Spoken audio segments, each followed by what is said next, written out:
such an interesting moment of expansion this week that I wanted to come on here and share it, because I think some of you, like some of my mutuals, will be able to relate. Back when Trump was elected, I remember feeling like this deep sense of dissonance. I kept seeing spiritual people in this space supporting him, and I could not understand it. I couldn't wrap my head around it. How can you call yourself spiritual and support rhetoric that promotes division and separation and superiority and control? So that same feeling came up earlier this week when I was having a conversation with a family member, and I was genuinely curious, like, what beliefs do you hold that allow that to make sense? So I approached the conversation with curiosity, and as I sat with it and I got curious about it, I realized that it boils down to how people embody spiritual principles through either their light or their shadow. So take sovereignty, for example. In one expression,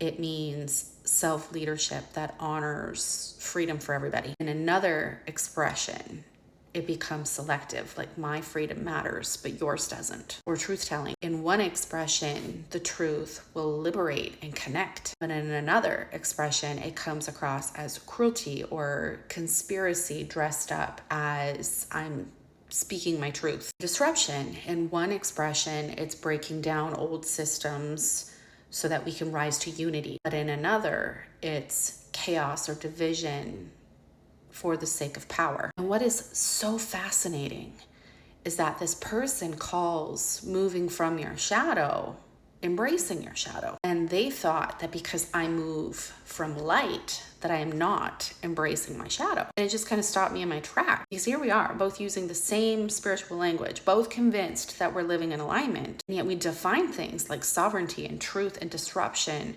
completely differently. I just had this moment where I realized I never would have gotten that perspective if I was only focused on telling them that they were wrong. And I mean, for me, spirituality is about returning to wholeness and to unconditional love and to unity. For him, it's about embracing the shadow as part of his path. So that doesn't mean that we agree, but it does mean that I can hold the paradox that two people can stand on the same ground, use the same words, and still see two entirely different truths. It was such a beautiful moment of expansion because it wasn't about right or wrong. It was about understanding.